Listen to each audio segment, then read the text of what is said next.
여러분은 복 있는 사람이 어떤 사람이라고 생각하십니까? 복 있는 사람, 많은 사람들이 아마도 복 있는 사람이 뭐냐 물으면 자동적으로 시편 1편 말씀을 또 올릴 거라고 생각을 합니다. 악인들의 꾀를 따르지 아니하며 죄인들의 길에 서지 아니하고 오만한 자의 자리에 앉지 아니하고 오직 여호와의 율법을 즐거워하며 그 율법을 주야로 묵상하는 자로다 하는 이 말씀이 복 있는 사람 그러면 딱 떠오르는 말씀입니다. 자, 그런데 정말 그것이 복이라고 생각하십니까? 여러분에게 정말 복 있는 삶, 복 있는 사람, 그래서 여러분이 부러워하고 그렇게 되기를 원하는 사람이 바로 그 모습이 맞습니까? 어떠신가요? 여러분이 생각하는 복 있는 사람, 어떤 사람입니까? 오늘 말씀에 보면 한 여자가 등장합니다. 그리고 갑자기 예수님을 향해서 예수님의 어머니가 복이 있다고 그렇게 소리칩니다. 이게 무슨 일일까요? 본문을 보면 이 말씀을 하실 때에 이렇게 시작합니다. 그러니까 그 앞부분 얘기를 좀 봐야 된다는 이유가 되는 거죠. 예수님께서 지금 어떤 이야기를 하고 있는데 그 중에 한 여자가 그 앞에서 소리를 친 겁니다. 그럼 예수님이 무슨 얘기를 하셨을까? 이제 그걸 보려면 앞부분에 있는 14절 말씀부터 우리가 쭉 살펴볼 필요가 있습니다. 누가복음 11장 14절은 예수님께서 말 못하게 하는 한 귀신을 내쫓은 것으로 이야기가 시작됩니다. 예수님께서 귀신을 쫓아내니까 사람들의 반응이 두 가지로 나타납니다. 물론 대부분의 사람들이 그 자리에 있던 사람들이 다 놀랍니다. 놀란 다음에 더러는 이렇게 얘기하면서 두 가지 종류의 사람들을 얘기합니다. 어떤 사람들은 예수님이 귀신의 왕 바알세불을 힘입어서 귀신을 쫓아낸다 이렇게 이야기하는 사람들이 있고요. 또 어떤 사람들은 하늘로부터 오는 표적을 구했다 이렇게 이야기합니다. 자, 이런 사람들의 반응을 보시고 예수님께서 그들에게 말씀을 시작하신 것이죠. 그래서 먼저는 이 바알세불의 힘을 입어서 귀신을 쫓아낸다고 예수님을 말하자면 사탄의 세력으로 모함하는 사람들에게 말씀하십니다. 아무리 귀신이라도 서로 싸우면 그 나라가 서겠냐고, 내가 바알세불을 힘입어서 다른 귀신을 쫓아내는 거라면 너희 아들들이 하는 귀신 쫓는 것은 어떻게 된 거냐 이렇게 물으시는 거죠. 너희들은 하나님의 능력으로 하지 않느냐, 그러면서 왜 나한테는 귀신으로 한다 그러냐 이렇게 얘기하시는 거죠. 결국 이 사건을 통해서 예수님은 하나님의 권세와 능력을 가지신 분이라는 것을 분명하게 말씀하고 있는 겁니다. 예수님에 대해서 이렇게 이야기하고 있는 상황 가운데 이 여자가 소리를 치기 시작한 거예요. 아마도 귀신을 쫓아내고 또 사람들 앞에서 권위 있게 능력 있게 말씀을 선포하시는 그 모습을 보면서 이 여자가 아마 큰 감동을 받은 것 같아요. 야, 정말 멋있다, 정말 훌륭하다 이런 생각을 했겠죠. 근데 그러면서 하는 얘기가 대뜸 당신을 뵌 태와 당신을 먹인 젖이 복이 있다 이렇게 이야기합니다. 사실 예수님을 향한 어떤 감격의 표현이지만 예수님의 어머니 마리아를 향한 부러움으로 표현한다는 것이죠. 왜 그랬을까? 가만히 생각해 보면 아마 이 여자는 예수님의 어머니 마리아와 비슷한 상황이 아닐까, 비슷한 나이이거나 또 예수님 같은 아들이 있거나 이런 상황. 그래서 예수님 같은 아들을 둔 마리아를 보면서 너무나 부러운 마음에 야, 정말 저런 아들이 있는 당신은 참 복된 사람입니다 이렇게 외친 게 아닐까. 그렇죠? 그럴 것 같죠? 예수님 같은 아들을 둔 어머니는 얼마나 행복할까 하는 마음에서 불쑥 튀어나온 말이 이 말이 아닐까. 그래서 나도 저런 아들이 있으면 좋겠다 그런 마음이겠죠. 사실 다 이건 사람들의 마음이죠. 우리 역시 우리가 어떤 복을 이야기할 때에 정말 우리 가운데 떠오르는 생각은 내가 무엇인가를 가지거나 무엇인가를 이루었을 때 행복해진다고 생각합니다.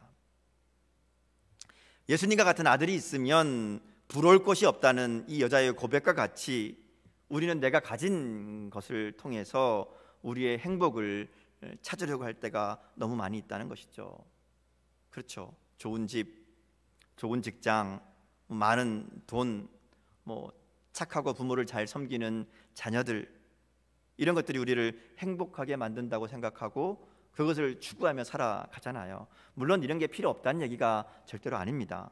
그런데 이런 것들이 우리 인생의 복으로 여겨지는 것들, 또 오늘 이 여자가 고백하는 것 같은 복된 사람의 모습인데, 근데 주님은 이 여자의 이 말에 진짜 복이 무엇인지를 말씀해 주십니다. 28절 말씀을 보면 이런 이야기를 들으시고 오히려 하나님의 말씀을 듣고 지키는 자가 복이 있느니라 이렇게 말씀합니다. 여기서 오히려라는 말은 그게 아니라 이런 의미입니다. 그러니까 지금 이 여자가 마리아는 예수님 같은 아들이 있어서 참 행복하겠습니다 라고 얘기하는데, 주님은 그게 아니다, 그게 아니라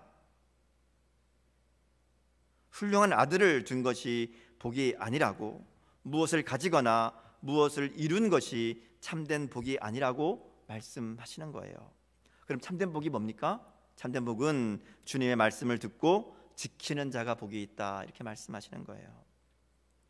사실 마리아도 마찬가지죠. 아들을 낳을 것이라는 천사의 예고를 두려워했던 마리아는 믿어지지 않는 이 말씀에 순종하기로 결단하지요. 말씀을 듣고 순종하기로 결단합니다. 그리고 그렇게 결단했을 때에 예수님의 어머니가 되는 이 복을 누리게 된 겁니다. 그냥 잘난 아들 하나 둬서 복이 있는 인생이 된 게 아니라는 거예요. 그래서 예수님은 하나님의 말씀을 듣고 지키는 자가 복이 있다 이렇게 말씀하시는 겁니다. 우리가 지난번에 본 것처럼 누가복음 8장에서도 가족들이 찾아왔다는 얘기에 예수님 뭐라 그래요? 내 말을, 하나님의 말씀을 듣고 행하는 사람이 내 가족이다 이렇게 말씀하시잖아요. 그러니까 말씀을 듣고 지키는 자가 복이 있는 사람이라는 말씀입니다. 자, 그런데 이제 그 다음부터 나오는 또 오늘 상황의 배경이 되는 이 예수님 앞에 있는 수많은 사람들은 사실은 정반대의 마음을 가진 사람들이지요. 예수님은 복 있는 사람이 말씀을 듣고 지키는 자라고 반복해서 이야기하고 계시는데, 지금 그 얘기를 듣고 있는 사람들은 그런 마음과는 전혀 다른 마음이 딱딱하게 굳어 있어서 도무지 들으려고 하지 않는 사람들이라는 겁니다. 오히려 예수님을 모함하고 시험합니다. 그래서 예수님께서 그들의 마음을 보시고 그들을 불쌍히 여기시고 그들의 마음에 대해서, 그들의 상태에 대해서 말씀을 계속 이어가시죠. 그래서 이어지는 말씀을 보면 이 예수님의 귀신을 쫓아내는 일로 인한 반응에 대한 두 번째 이야기가 이어지는 겁니다. 그들은 예수님이 귀신을 쫓아내는 것을 보고 사탄의 힘을 빌려서 기적을 행한다라고 말한 것과 함께 그들이 보인 또 다른 반응은 하늘로부터 오는 표적을 구하는 것이었습니다. 하늘로부터 오는 표적이라는 것은 마치 모세 시대에 만나가 하늘에서 내린 거나 또는 엘리야 시대에 하늘에서 불이 떨어진 것 같은 그런 표적을 보이라는 것이죠. 근데 사실 예수님이 보이신 표적이 한두 개가 아니죠. 결국 그들의 본심은 보여주면 믿겠다라는 마음보다 시험하기 위한 마음이라고 이야기합니다. 그때도 그렇고 지금도 그렇고 표적을 구하는 사람들이 많이 있습니다. 근데 가만히 생각해 보면 그들의 목적은 표적을 통해서 예수님을 믿겠다라는 것이 아니라 표적을 통해 자신의 목적과 자신의 욕심을 채워줄 기적을 구하는 경우가 훨씬 더 많다는 것을 우리가 보게 된다는 것이죠. 우리가 흔히 듣는 이야기가 기적을 보여주면 믿을 수 있다, 믿겠다, 그런 이야기입니다. 그런데 실제로 많은 사람들이 기적을 경험하고도 오히려 하나님을 떠나는 경우를 우리가 보게 됩니다.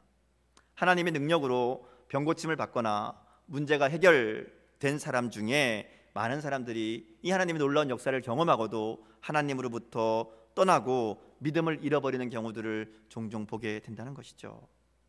문제만 해결되면, 내가 이 문제만 해결되면, 내 이 병만 고침받으면 내가 열심히 신앙생활 하겠습니다 다짐해놓고는 정작 문제가 해결되면 그 약속을 뒤로하고 하나님으로부터 멀어지는 일들을 우리가 종종 본다는 것이죠.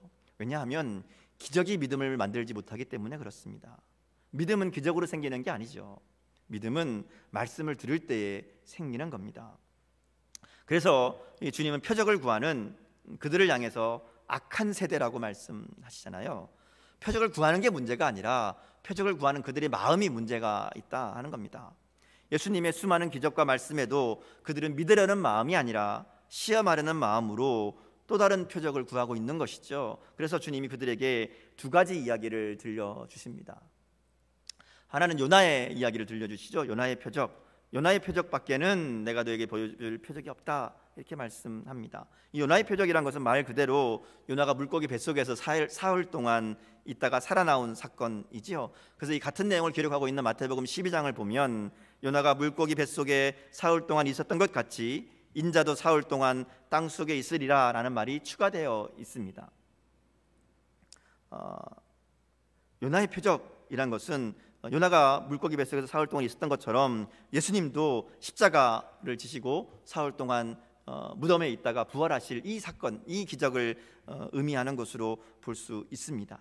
자, 그런데요, 예수님께서 이 요나의 이야기를 하는 이 이유를 가만히 보면 그 초점이 기적에 있는 것이 아니죠. 예수님이 보여줄 기적은 이거밖에 없다 말씀하시고 그 다음 얘기가 더 중요합니다. 오늘 말씀을 보면 요나의 이야기를 들었던 니느웨 백성들에게 초점이 맞춰져 있습니다. 요나서 말씀을 보면요, 니느웨 백성들은 요나가 억지로 마지못해 전하는 메시지를 듣고 회개하고 하나님을 섬깁니다. 사실 말이 안 되는 이야기이죠. 요나가 물고기 뱃속에 있었던 일을 얘기했는지 모르지만 니느웨 사람들이 요나의 이야기를 들을 이유가 전혀 없는 거예요. 생뚱맞게 저 먼 나라 선지자라는 사람이 와서 하나님이 너희를 심판한다 얘기하는 게 들을 가치가 없는 그런 상황인 거죠. 그런데 그들은 요나가 선포하는 하나님의 심판을 듣고 하나님 앞에 회개한 겁니다.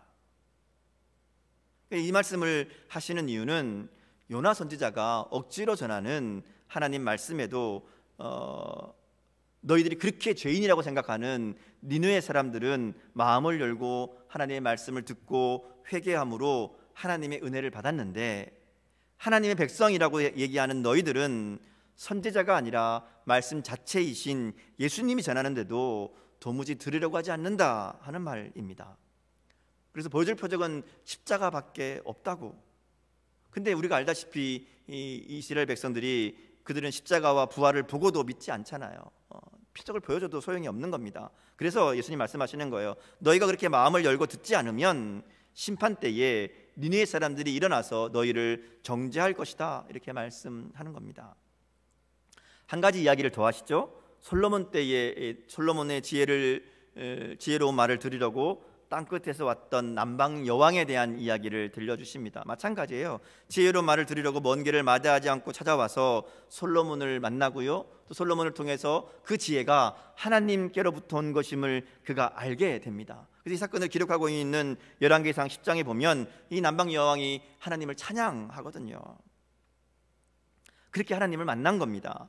그런데 솔로몬의 지혜가 아니라 지혜 자체이신 예수님을 눈앞에 두고도 그들은 거절하고 믿지 않는 거죠. 그래서 심판 때에 남방 여왕이 일어나서 이 세대 사람들을 정죄할 것이다, 이렇게 말씀하시는 거예요.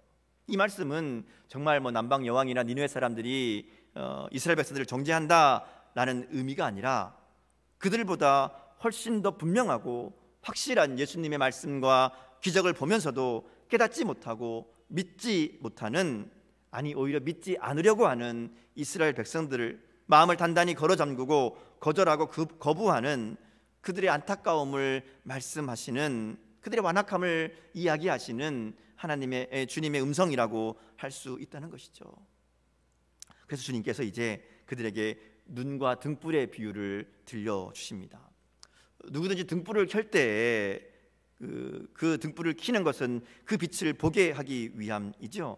등불을 켜놓고 그 등불을 가려놓는 사람이 없잖아요. 밝게 볼 수 있도록 빛이 잘 비춰질 수 있는 곳에 등불을 켜둡니다. 자, 그런데 문제는 등불을 밝게 켜놔도 눈이 어두우면 아무 소용이 없다는 거예요. 빛이 환하게 비춰지고 있지만 눈을 감고 있으면 아무것도 볼 수 없잖아요. 빛이 있거나 없거나 상관이 없는 겁니다. 등불이 비추고 있어도 눈이 나쁘면 볼 수 없다, 그렇게 이야기하시는 거죠. 이 말씀은 예수님께서 이 세상을 비추는 빛으로 이 땅에 오셨는데 그 빛을 알아보지 못하고 여전히 눈을 감고 어두움 가운데 있는 그런 사람들이 있다 하는 거죠. 결국 빛으로 오신 예수님이 아니라 그 빛을 받아들이고 있는 눈이 중요하다라고 말씀하는 거예요. 예수님 두 가지 눈이 있다고 얘기하잖아요. 하나는 성한 눈입니다. 눈이 성하면 잘 볼 수 있지요. 빛으로 우리에게 비춰주시는 예수님을 통해 하나님의 말씀을 들으며 하나님을 만나게 됩니다. 근데 반대로 나쁜 눈이 있어요. 여기에 나쁘다는 말은 병들었다 또는 기능을 상실했다 이런 의미도 있지만 악하다는 의미도 있습니다. 우리가 앞서 예수님을 모함하고 시험하는 자들을 향해서 악한 세대라고 얘기하잖아요. 이 악한이란 말이 여기 난 나쁜이란 말과 같은 말입니다. 그러니까 눈이 나쁘다는 말은 왜곡하고 거부하는 것이죠. 빛이 아무리 강렬해도 눈을 감고 있으면 조금도 밝을 수 없다. 이게 나쁘다라는 말의 의미입니다. 이것은 지금 주님 말씀 앞에 주님의 말씀을 듣고 있는 사람들의 마음을 말씀하시는 내용입니다. 그 당시 많은 사람들이 예수님 앞에 나와서 예수님의 말씀과 베푸시는 능력과 그 삶을 보고 들었습니다. 말하자면 예수님을 통해 그들 가운데 빛이 비춰진 겁니다. 근데 그들 가운데 어떤 사람들은 빛이 비춰짐에도 불구하고 예수님을 만나고도 예수님의 말씀을 듣고도 예수님을 믿지 않고 영접하지 않았습니다. 오히려 예수님이 행하시는 기적을 귀신의 짓이라고 왜곡하고 모함하고 시험하기 위해 또 다른 표적을 구하는 그런 모습을 보여주고 있다는 것이죠. 그들을 향해 얘기하시는 거예요. 지금 그들을 향해서 내 속에 있는 빛이 어둡지 아니한가 보라 이렇게 말씀하시는 겁니다. 여기 아주 재밌는 표현이 있죠. 빛이 어둡지 아니한가 보라 이렇게 말씀합니다. 어두운 빛이라고 얘기하는데 물론 좀 약한 빛이 있고 희미한 빛이 있을 수 있습니다. 그런데 이 어두운 빛이라는 것은 제대로 보지 못한다라는 의미이죠. 그러니까 이 성경을 공동번역 성경을 보면 아예 이것을 내 안에 있는 빛이 어둠이 아닌지 잘 살펴보아라 이렇게 번역합니다. 그러니까 여기서 말하는 빛은 예수님이 비치는 빛이 아니라 우리의 눈을 의미한다고 볼 수 있죠. 참 빛이신 예수님이 우리 삶에 비춰지고 있는데 그것을 제대로 보고 있는가, 눈이 열려 있는가 확인해 보라라는 말씀입니다. 그래서 36절에 나오는 온 몸이 밝아 조금도 어두운 데가 없으면 이라는 말은 34절에 내 눈이 성하면 온 몸이 밝을 것이요 라는 말과 같은 표현입니다. 그러니까 듣는 자세가 올바르다면, 눈이 열려 있다면 빛이 나를 비출 때에 온전히 밝아질 것이다, 바르게 볼 것이다 말씀하는 것이죠. 결국 중요한 것은 우리의 눈입니다. 주님을 바라보는, 주님의 말씀을 듣는 우리의 마음이라는 것이죠. 이제 우리가 생각해 볼 것은 그러면 나의 눈은 어떠한가 하는 겁니다. 우리의 눈은 성한 눈입니까? 아니면 나쁜 눈입니까? 여기서 성하다라는 말은 순전하다 하는 말을 가지고 있습니다. 이것은 초점을 잃지 않고 바로 보는 것을 의미하지요. 그러니까 성한 눈이라는 것은 우리가 보아야 하는 것을 또렷이 분명하게 본다는 말입니다. 우리가 제대로 보고 있는가 하는 것은 우리가 정말 예수님 또 하나님 말씀을 제대로 듣고 있는가 하는 것이고요. 오늘 본문의 말씀으로 보면 우리가 제대로 보고 있는가 하는 것을 알 수 있는 방법은 우리의 삶이 빛을 비추고 있는가를 확인해 보면 된다라는 것입니다. 우리가 주님이 비추시는 빛을 바로 보고 있으면 우리도 온전히 밝으리라고 말씀하고 있기 때문에 그렇습니다. 빛 대신 주님을 만난 사람은, 빛 대신 주님을 바로 보는 사람은 주님의 빛을 비추는 사람이 되어야 됩니다. 하나님께서는 우리가 이 땅에 빛으로 살게 하기 위해서 우리를 부르셨습니다. 그래서 주님 우리를 향해서 너희는 세상의 빛이다 말씀하시잖아요. 너희는 세상의 빛이다. 그리고 마태복음 5장 16절에 보면 이렇게 너희는 세상의 빛이라고 말씀하시면서 빛을 비추는 것은 사람 앞에 너희 착한 행실을 보게 하는 것이고 그것이 너희의 빛이 사람 앞에 비치게 하는 것이고 하늘에 계신 너희 아버지께 영광을 돌리는 것이라고 말씀합니다. 자, 정리해 보면 예수님의 빛이 우리 가운데 비춰지고 우리가 그 빛을 바로 볼 수 있으면 우리도 주님과 같은 빛을 발하는 세상의 빛으로 살아가게 된다 하는 것이죠. 그리고 빛으로 산다는 것은 우리의 착한 행실을 통해 세상 사람들로 하여금 보게 하는 것이라고, 하나님의 영광을 돌리게 하는 것이라고 말씀합니다. 빛이 하는 일차적인 기능은 어둠을 몰아내는 것이죠. 그래서 죄악으로 가득 찬 이 어두운 세상에 빛된 삶을 통해서 그들의 죄악을 드러내고 알게 하는 삶이 되어야 됩니다. 무엇이 바른 삶인지, 무엇이 진정 가치 있고 의미 있는 삶인지를 보여주는 삶이 되어야 된다는 것이죠. 빛의 역할은 단순히 드러내는 것뿐 아니라 인도하는 기능도 있죠. 밤길에 빛을 비추면 갈 길을 보여주잖아요. 그러니까 어두운 길을 갈 때에 밝은 빛을 비추어서 그 길을 인도하듯이 우리의 삶이 어두움 속에서 방황하며 헤매이는 이 땅 사람들에게 그 인생의 빛이 되시는 주님을 만나게 하고 바른 인생의 목적을 알려주는, 우리는 이 땅에 빛을 비추어야 되는 사람들입니다. 그것이 우리가 주님을 바로 보고 있음을 확인하는 것이라는 것이죠. 그런데 여기 마지막으로 우리가 한 가지 기억할 게 있습니다. 우리가 빛을 비추긴 비추는데 그 빛이 우리에게서 나오지는 않는다는 거죠. 우리는 그저 빛을 전달하는 도구라는 겁니다. 우리에게 빛이 있어서가 아니라 빛 대신 주님을 바로 보게 될 때 그 빛이 우리 안에 가득하게 되고요, 그 빛이 세상에 드러나게 된다 하는 말씀입니다. 오늘 우리가 주님을 볼 수 있는 방법, 그것은 하나님의 말씀을 통하는 것밖에 없습니다. 그래서 우리는 하나님께서 우리에게 주신 말씀을 통해 주님을 만나고 주님을 보게 된다는 것이죠. 그래서 오늘 말씀의 결론은 다시 처음으로 돌아가는 겁니다. 온전히 밝게 빛나는 등불과 같은 그런 복된 삶을 살기 위해서는 우리의 눈이 성해야 되고요, 우리의 눈이 성하다는 것은 빛 대신 주님을 바로 볼 줄 아는 것입니다. 그리고 우리가 주님을 바로 본다는 것은 오늘 우리에게 들려주시는 말씀을 듣고 지키는 것임을 말씀하시는 것이죠. 오늘도 주님의 빛은 우리에게 비춰지고 있습니다. 오늘도 주님의 말씀은 우리 안에서 역사하시는 줄 믿습니다. 그 주님의 말씀 앞에 착하고 좋은 마음으로 말씀을 듣고 지켜 인내함으로 결실하는 자가 될 수 있기를 바랍니다. 우리에게 비추시는 주님의 빛을 따라 우리도 빛된 삶을 세상에 드러내는 삶이 되기를 바랍니다. 우리가 빛으로 사는 것은 다른 게 아니에요. 세상 사람들도 알아볼 수 있도록 착한 행실로 사는 것이라고 말씀합니다. 그들이 알 수 있도록 바른 삶을 보이는 것이죠. 우리의 믿음은 우리의 삶으로 그들이 알아들을 수 있게 번역되어야 됩니다. 우리가 아무리 신앙생활 열심히 하고 말씀 많이 읽고 기도하고 교회에 헌신하고 봉사하는 것, 세상 사람들은 알아들을 수 없습니다. 마치 외국어로 얘기하듯이 저들이 왜 저러는가 이해 못한다는 것이죠. 근데 그들에게 우리가 보여줄 수 있는 방법은 그들이 알아들을 수 있는 언어로, 모습으로 우리의 믿음을 보여주는 겁니다. 그게 착한 행실입니다. 그게 빛이 되는 삶이지요. 그들이 알아볼 수 있도록 우리의 삶을 통해 빛된 삶이 있다는 것을 보여주는 것이 바로 오늘 주님이 말씀하시는 빛을 비추는 삶이라는 겁니다. 오늘 본문에 등장하는 유대인들은 하나님을 잘 안다고, 말씀을 잘 듣고 있다고, 알고 있다고 스스로 생각하던 사람들입니다. 그런데 그들은 오히려 진리의 말씀이신 예수님을 부인하고 외면합니다. 왜냐하면 그들의 눈이 성하지 못하고 망가졌기 때문이죠.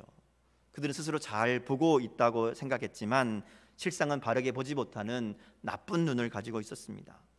오늘 말씀이 이어지는 그 다음 내용을 보면 바리새인들의 외식에 대한 말씀이 이어지지요. 그들의 눈이 성하지 못했던 이유는 하나님이 아니라, 하나님의 말씀이 아니라 자신들의 생각과 전통에, 그리고 사람들의 시선에